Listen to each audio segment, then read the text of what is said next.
going on, guys? Xecil here. I know it's been a little bit since I've produced a video. I kind of took the week off. I've been enjoying some time off and haven't really done too much post-patch, but I wanted to provide some information for everybody for the post-patch. There's a lot of things that you might want to know or need to know, kind of a few little bugs that you can kind of hold off on, and a little workaround for them, and just really informative. So I know everybody's excited about the new expedition, and I really wanted to get this information out right away. A lot of people don't know this yet, from what I've noticed on Camelot. So you might not know this, and I don't want you to waste or miss out on all your resources and everything. So we'll go ahead and jump right in and just kind of start from there. All right, so we're at the Merkgard area. We're up towards the Tempestuous. So before you jump into this, what you would want to do is run over to this Mara Rosa. Go ahead and take this quest, right? And what you'll get is a warrior's weapon stash. So this right here, you do not want to open it. From what I've learned, don't open this right now because it's currently not giving the right. You're not getting your what you should be receiving. So save these up. Wait until they hot fix this, or until they patch it. I'm sure it'll be a couple weeks, but just stack them up. Do not open them. So that is from my understanding. You don't want to open them, and just save them up. So I know it's hard to sometimes, but just throw them over in storage. Forget about them. Just keep stacking them up, and just wait, because a lot of people aren't getting the gypsum they're supposed to be getting. It takes like 6, 7, 8 of them. It's just better off to wait and hold off on that. So just kind of want to let you guys know about that if you don't already know. So, and then we'll just kind of jump over to the next thing. All right, guys. So the next thing we're gonna be looking at, there is a storage bug. So if you don't recently know, they increased the amount of storage that each chest in your home provides. So right now, it's not working. So every time you log into the game, or every time you log out, it's going to reset. So the way to fix that, you do have to pick up every single chest at once. Don't do it like, don't pick up one chest, walk out, and then go put it down. You're going to have to pick them up all at once. You go to every chest. I'm not worried about it in this house, but so you go to every single chest, pick them all up, remember the locations, yada yada yada, and then you'll replace them. But don't do it instantly. So pick them up, right? Let's pretend I'm picking these up. I've picked them up. Good stuff. I walk out, leave the house, wait about 5 or 10 seconds. 5 seconds should be plenty.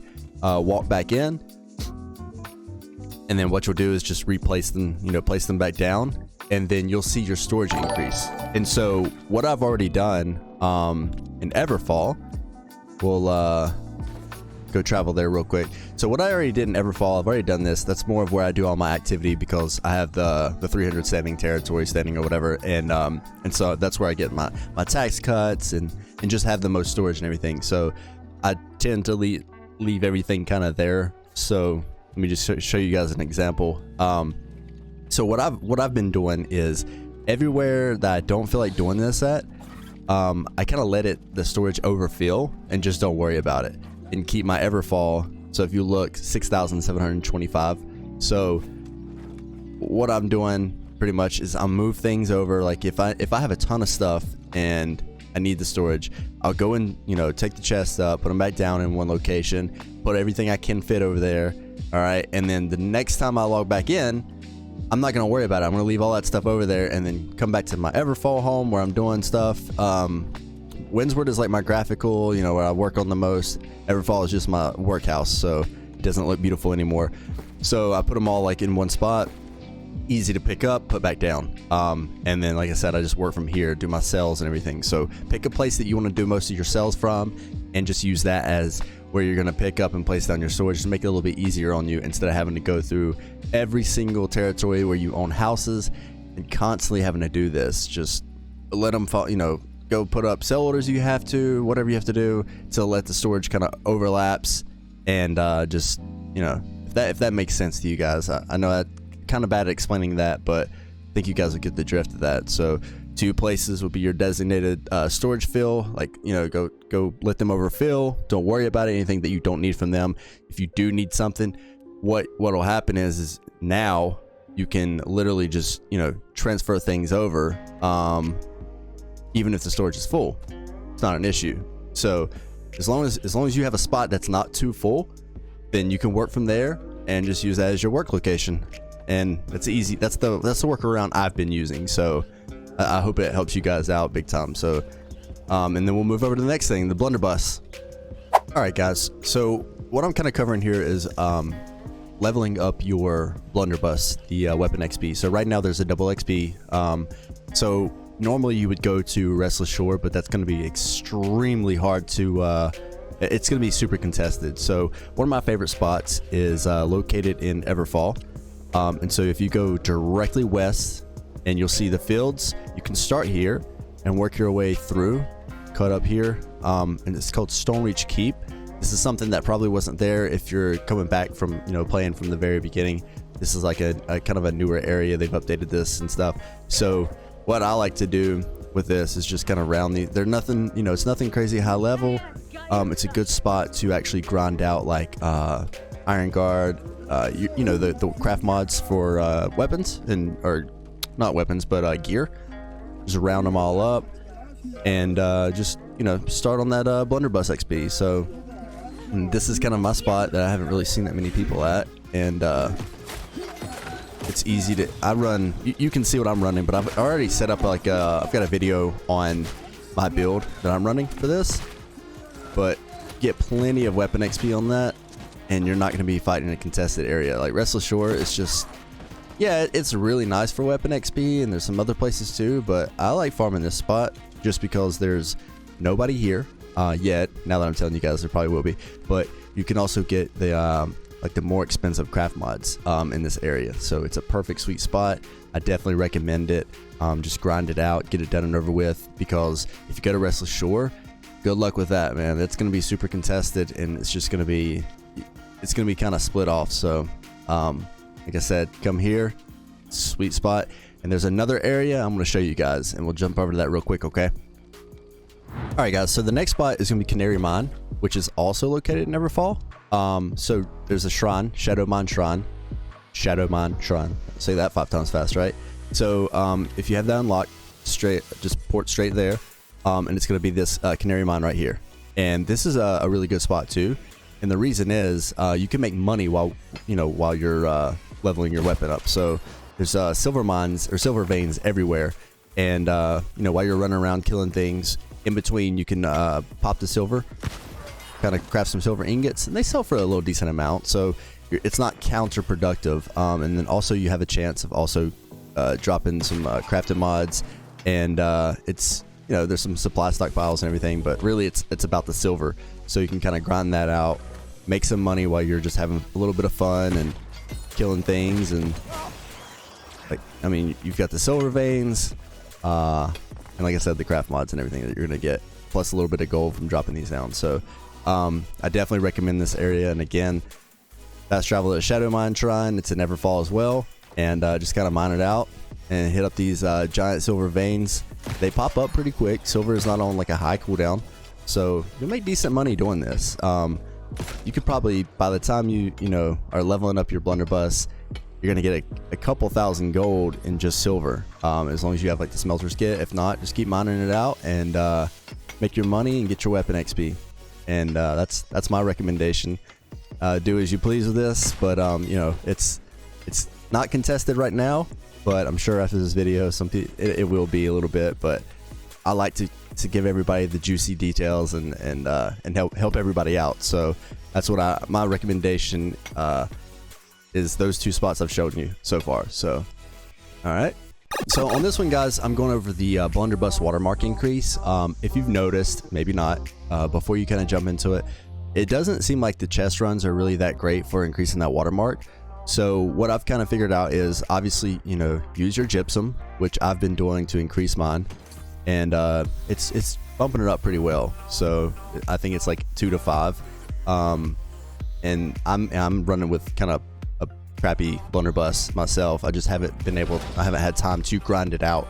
But now that I can actually have the time to do this, the best way that I'm kind of falling into is gypsum first, or do it last whenever you're going to sign off and everything. But kind of want to cover is there is certain enemies that will drop blunderbuss, so those will be also one of the best ways to farm that watermark. And what I'm going to do is kind of show you how to get there. I'm going to put the link in the description of this video, and if you kind of follow this guide, you should have your watermark increase pretty quickly. So and we'll kind of go ahead and jump over to this, and I just want to do a run over because I can't obviously provide you every single one of them. That would take, you know, hours, I feel like, but I'll give you a 30,000 foot overview on how to do this. All right, so we'll jump over to that real quick. All right, guys, so what we're looking at is the database for Blunderbuss, and I'm going to put this link in the description to kind of help you out. So pretty much you're going to look for whatever can be dropped by enemies, and kind of go from there to try to bump your watermark. A lot of these are crafted, but there's some in between here that drop from like Genesis and Lazarus. I would kind of work those into your rotations for trying to increase your watermark for these weapons. And then what I would also recommend is portal runs. We always know those were really good. You can make decent money off of that too with the shards. Portal runs, OPR crates, elite chest runs, or expeditions, and then elite chest runs, kind of in the bottom. And then also just kind of grinding out enemies that are supposed to drop any blunderbuss. But it is going to take a little bit longer. I would definitely recommend using the gypsum though. Every cooldown that you can possibly hit, just use your gypsum and bump them up if you're really focused in on that blunderbuss. So, and a lot of you already know this, but for anybody that's returning, this is going to be your best way to, if you really want to play with the blunderbuss and get it to max gear score as soon as possible. That's my recommendation for you guys. So, and you know, hopefully that helps you out. But like I said, I'll put this link in the description. So here's another tip for you guys that are returning. If you hit escape, I want to show you this. You don't actually have to go to the faction vendor or your faction guy to jump in. Hit escape, go to modes, and now you can join Outpost Rush directly from that. And then another cool thing, if you hit map, obviously you can sign up for invasions from anywhere on your map, or any location, and sign up for things. So I think that's really cool. A lot of people might not know about this, but just zoom in, hit this up, and so you can sign up from here. So just want to throw this out here. I know a lot of people already might know this, but there's a lot of returning players, and I want to help you guys out, and get you guys back in the game and rolling like you should be. And there's a lot of you might not even know who I am yet, but I am Xecil. If you do enjoy my videos and everything, make sure you tell your friends, share the content, and spread it in your discords, your faction discord, and just kind of let everybody know about Xecil and my videos and everything. So I really do appreciate it, and this is why I like creating content that is informative. And I don't use it to manipulate markets or anything like that. I'm always going to tell you guys how I make money, the best ways, and then the best things, the methods that I use for in-game. So if you guys have any advice or anything like that, of course, always leave it in the comments. I like to know a big broad spectrum of how things are done your way. And I mean, honestly, it's a really cool tight knit community. I know there's not hundreds of thousands of people playing New World anymore, so we kind of have to stick together and make sure this game stays alive if you love it as much as I do. I really do think in fall there's gonna be some things that we can possibly invest in beforehand, and I think I'll definitely be making a little bonus video for that. Go ahead and give you guys a heads up in the next week or two, maybe sooner, but you know, all ears for that one, and stay tuned for that one, okay? So, but again, as always, you know, smash the subscribe button. I really appreciate it. Thank you so much. And as always, again, Xecil out. Thank you.